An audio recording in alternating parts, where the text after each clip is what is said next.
Olá pessoal, tudo bem? Bom, estou aqui para falar para vocês sobre a continuidade da Revolução Russa.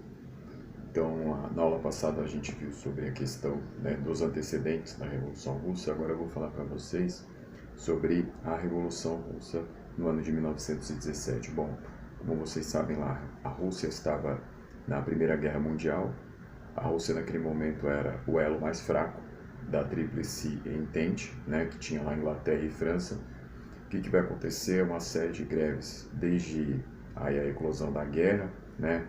Lógico que ali na guerra também teve um nacionalismo muito forte, né? Porque foi uma marca característica da Primeira Guerra Mundial. Quando chegou o ano de 1917, lá com a passeata das mulheres, no Dia Internacional da Mulher, é o estopim para você ter a eclosão da Revolução Russa. Bom, o czar vai renunciar, né? Então, você tem a Revolução de Fevereiro, o czar não aguenta, ele vai renunciar ao trono. Quando ele renuncia ao trono, vai se formar um governo provisório, que vai ser dirigido aí nos primeiros meses pelo príncipe Lvov, e do outro lado você tem o Soviet de Petrogrado, né, que era o Soviet de São Petersburgo, e aí você tem esse duplo poder, tá? Então você tem dois poderes aí da Revolução no começo. Então você tem o poder do governo provisório e você tem o poder do Soviet de São Petersburgo ou Soviet de Petrogrado. Bom, o que vai acontecer? Nos primeiros meses da Revolução fica aí uma especulação sobre se a Rússia vai sair da guerra ou não. Tem aquela coisa, né, que se a Rússia sair da guerra, a Tríplice Entente vai perder um aliado importante porque, queira ou não, apesar da fraqueza da Rússia, as potências centrais aqui, né, Alemanha, Áustria e Hungria e Império Otomano, estavam direcionando suas forças para a Rússia, né? Se de repente ela sai da guerra, essas forças podem se voltar contra as potências ocidentais, né, no caso Inglaterra e França. Bom, então essas são as especulações do começo. O que vai ocorrer nesse tempo aí é o seguinte: a cada vez mais aí vai se pressionando para que a Rússia saia da guerra, só que o setor que era mais nacionalista quer mantê-la na guerra. Bom, então nós temos aí o mês de fevereiro, o mês de março. Quando chega o mês de abril, aí vai aparecer a famosa ideia lá do todo o poder aos soviets. Quem é que vai dizer essa ideia? É o Lenin, nas famosas teses de abril, né? Então, a principal ideia das teses de abril era: vamos dar todo o poder aos soviets, ou seja, vamos dar todo o poder a essa organização do povo. Então, quem disse isso foi o Lenin, né? Bom, para o governo provisório, era ruim isso, né? Era ruim isso de dar todo o poder aos soviets. Por quê? Porque o governo provisório ainda mantinha a Rússia na guerra. Então, se desse todo o poder aos soviets, então era visto ali como um enfraquecimento do poder central, né? Porque o governo provisório queria se colocar como substituto do czar, né? Que tinha acabado de abdicar. Bom, o governo provisório imediatamente vai colocar a polícia atrás do Lenin, né? O Lenin vai ter que fugir. Então o Lenin aqui na Rússia, né? Ele vai ter que fugir em direção à Finlândia, tá? Então a Finlândia está aqui, o Lenin vai fugir para lá, tá? Bom, o que acontece? O Lenin era líder de quem? Dos bolcheviques, tá? Os bolcheviques, eles eram os rivais principais dos mencheviques, tá? Então, qual é a diferença de um e de outro? Por que uns se chamam bolcheviques e outros se chamam mencheviques? Bom, é o seguinte: bolcheviques, do russo, vem do bolshinistivo, e mencheviques vem do menshinistivo. Então, o que quer dizer um e outro? Bom, bolcheviques quer dizer maioria, mencheviques quer dizer minoria. Mas maioria e minoria em relação ao quê? Bom, os dois lados aí, bolcheviques e mencheviques, fizeram parte do mesmo partido, que era o Partido Operário Social Democrata Russo. Mas só que esse partido se cindiu, né? Ele se dividiu. Por quê? Porque teve uma questão lá no começo do século XX, que era a ideia de que se os militantes do partido deveriam atuar ou não em uma das organizações, né, desse partido do social-democrata. Bom, quando teve a reunião sobre isso, os bolcheviques acabaram sendo aqueles que disseram que todo militante deveria atuar em alguma causa ali do partido, né? Seja no jornal, seja em alguma organização, seja ali como representante de algum sindicato, enfim, essa era a posição do Lenin. Do outro lado, né, você tem o Martov, que vai dizer que não era bem por aí o caminho, né? Então ele vai ser dos mencheviques, porque ele vai dizer, olha, nós não podemos exigir essa atuação dos filiados, né, de uma forma mais direta, porque isso pode, de certa forma, até afugentá-los, né? Então nós queremos uma organização mais branda. Acabou vencendo o lado dos bolcheviques, né? Que aí foram a maioria que queriam sim que tivesse a atuação de todos os filiados em alguma organização aí do partido, né? Bom, então essa era a diferença. Os mencheviques, eles acreditavam numa revolução gradual. Então, primeiro uma fase do capitalismo e depois o socialismo, né? No caso dos bolcheviques, não. Os bolcheviques acreditavam na revolução socialista diretamente, né? Então essa é uma outra diferença entre os dois, tá? Então, os bolcheviques, eles querem o socialismo diretamente, enquanto os mencheviques não. Eles acreditam que tem que desenvolver primeiro o capitalismo para depois chegar ao socialismo, né? Então, de forma gradual. Então, essa diferença é básica entre os dois. O que vai acontecer? O Lenin, que é o líder dos bolcheviques, então está foragido, né? Foi para a Finlândia, como eu acabei de dizer, né? Então, isso é o que vai se dar em abril. Bom, os meses vão passando. Quando chega ali por volta de julho, o príncipe Lvov ele acaba sendo tirado da liderança do governo provisório. Quem vai entrar? O Kerensky, né? O Kerensky, que é o líder. Então, a partir daí, o que acontece? O Kerensky ainda mantém a Rússia na guerra, né? Então, para a população ali que estava com dificuldades de abastecimento, isso vai ser terrível. Então, nesse momento começa uma deserção no exército, tá? Já tinha começado, aliás, há muito tempo. Enfim, muita gente não quer mais a guerra na Rússia, começa essa pressão para a Rússia sair da guerra. Do lado dos bolcheviques, Lenin fica à distância ali, tentando arquitetar a sua volta, né? Bom, um detalhe importante, o governo provisório, já lá em abril, tinha começado a acusar o Lenin de ser um agente a serviço da Alemanha, né? Porque como ele vinha naquela ideia de tentar dar todo o poder aos soviets, eles vão acusar o Lenin de ser esse agente aí. É algo muito polêmico, até hoje era uma acusação que eles estavam fazendo, mas não tinham provas sobre isso, né? Mas o Lenin vai ser acusado dessa forma aí, né? Como eles estavam no meio da guerra, vai dizer então que o Lenin estava querendo beneficiar o lado do inimigo. Bom, claro, isso é uma acusação, né?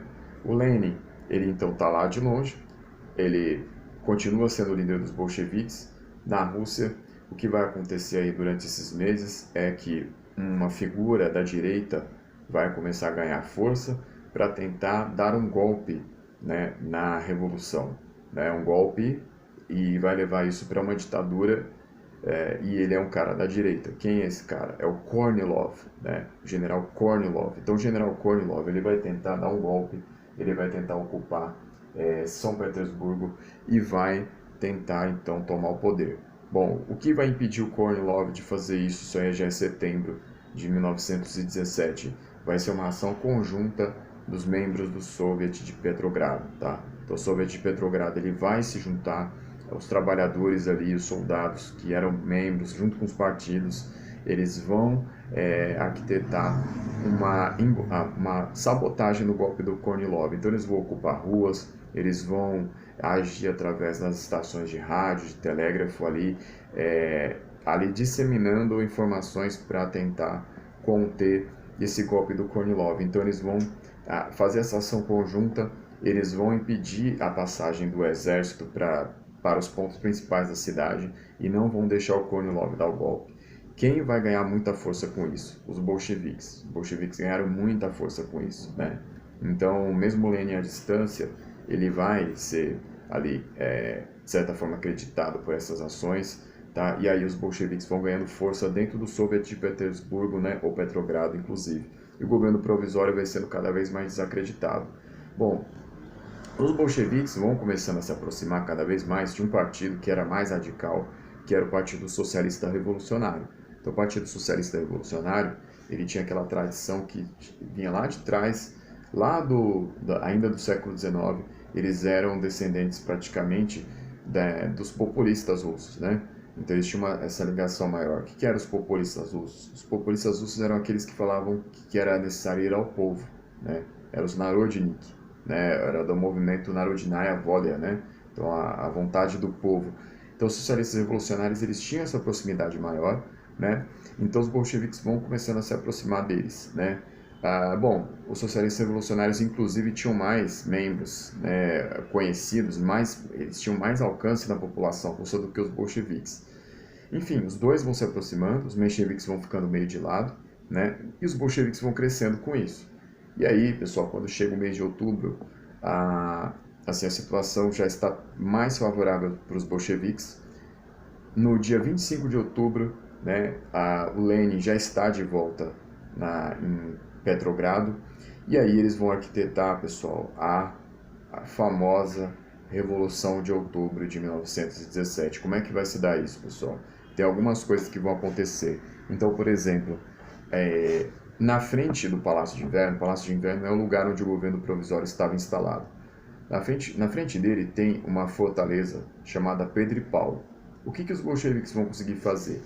Vão até essa fortaleza de Pedro e Paulo e vão conseguir convencer os homens que cuidavam dali a apontar os canhões contra o Palácio de Inverno. Mas não foi só isso. Eles também conseguiram convencer os marinheiros que estavam na frente do Palácio de Inverno, no Rio Neva, que é um rio ali que é cartão postal até hoje, né? Sempre, talvez seja sempre o cartão postal lá de São Petersburgo, Petrogrado. Tem um navio Aurora, eles conseguem convencer as pessoas que estão no navio Aurora também apontarem o canhão para cima aí do Palácio de Inverno. Não vão atirar, mas vão ameaçar, né? Então essas duas coisas. Outra coisa, eles vão infiltrando homens no Palácio de Inverno. Para quê? Para tentar dar ali a ação na hora certa, fazer a ação na hora certa. E aí, pessoal, quando chega então aí a virada aí, né, do 25 de outubro para o 26 de outubro de 1917, o que vai ocorrer é que, aliás, desculpa, 24 de outubro para 25 de outubro de 1917, os bolcheviques então já estão no Palácio de Inverno, os membros do governo provisório estão ali assinando a última papelada, querendo que vai fugir pela porta dos fundos, vai fugir num carro da embaixada americana e vai tentar assumir, né? Só que depois ele vai acabar sendo pego. Mas enfim, ele foge nesse momento. E aí os homens do governo provisório, enfim, entregam o poder, os bolcheviques conseguem tomar o Palácio de Inverno sem precisar disparar um tiro, né? Eles não dão um tiro nessa tentativa aí de revolução e que dá certo, né? Porque essa fase inicial aí acaba sendo um golpe de Estado, mas que com a intenção revolucionária, né? E aí eles tomam o poder.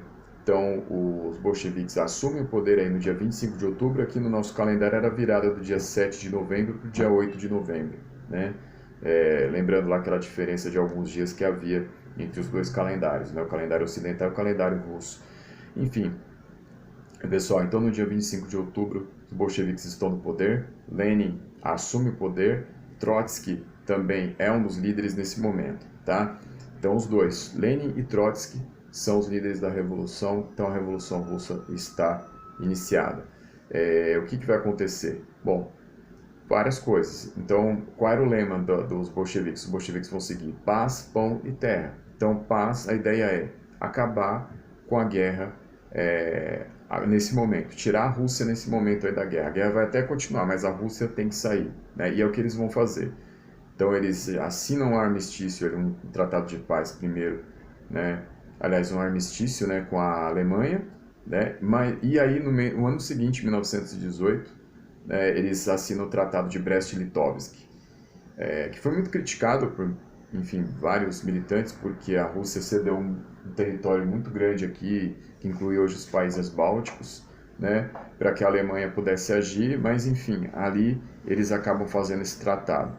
Outra coisa, eles nacionalizam todas as empresas ali de carvão, né, as empresas de ferro, enfim, todas as empresas que eram indústrias de base são nacionalizadas. Então, nacionalizam o petróleo, nacionalizam o gás natural, nacionalizam todas as riquezas da Rússia nesse momento, né? Além dessa nacionalização das riquezas, eles também fazem a campanha de que os camponeses tomem as terras, né? Era a ideia da terra.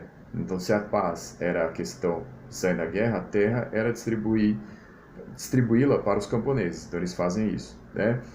E a questão do pão é a ideia de você poder, então, fazer com que esses trabalhadores possam se alimentar. Então, os bolcheviques, desde o começo, vão começar a se preocupar com o racionamento de comida, né, direcionado aí para esses trabalhadores que estavam sem nada, né? Então, a situação era muito difícil, porque a Rússia tinha perdido, aí, se a gente for ver, mais de 40% da sua economia. Quando juntar a guerra civil, que vai vir logo aí depois de 1918, praticamente 50% da economia russa vai ser perdido, tá? Então isso é uma coisa catastrófica, né? Não à toa, tem até um livro aí chamado A Tragédia de um Povo, né? Que é do Orlando Figes, que se refere à Rússia nesse sentido aí de ser uma grande tragédia humanitária nesse começo, né? Mas claro, a Revolução Russa é muito mais que isso, mas nesse começo foi muito difícil mesmo, né? Então, tudo isso aí acontecendo, tá? No começo também tem uma outra coisa muito importante, que a Rússia vai tentar fazer com que você tenha o controle operário no início aí nas fábricas. O que era isso? A ideia de que os próprios trabalhadores controlassem da revolução. A Rússia, ela vai tentar então isso, né? Ela vai dar esse controle para os trabalhadores, porque eles militaram a favor da revolução aí ao longo dos meses de 1917, né? Então, os comitês de fábrica, nesses meses iniciais, eles vão ganhar espaço para poder gerir a produção nas fábricas, né? Então, era uma experiência que eles iam tentar fazer, tá? Os sindicatos também estavam a favor disso, né? De certa forma, nesse início, né? Então, nesse início vai ser marcado por isso. Bom, e a Guerra Civil, que vai começar em 1918, vai opor o Exército Vermelho, que é o exército dos bolcheviques, tá? Contra os brancos, que são aqueles que não querem a revolução, né? Então essa guerra aí, ela vai envolver a Rússia de uma forma assim que a Rússia ela vai se tornar um campo de guerra total aqui, incluindo várias facções militares aí contra a revolução, né? Enfim, então, pessoal, vai chegar ao ponto ali que a Rússia vai ser invadida por 14 nações estrangeiras. Então, tropas americanas, tropas inglesas, francesas, japonesas, italianas, vão invadir o território russo aí no período de 1918 a 1921. Então, vai ser uma coisa dramática para os russos nesse momento, né? Então, isso aí que vai ser de 1918 até 1920 e 21 também, né? Já no começo, entrando ali. Então vai ser uma situação dramática. Se os russos perderem essa guerra civil, acabou a revolução, né? Então essa era a questão. Então a Rússia ela vai ter que ter uma estratégia para isso, tá? Mas qual que vai ser a estratégia da Rússia para essa guerra civil? Na próxima aula vocês vão saber, tá? Obrigado.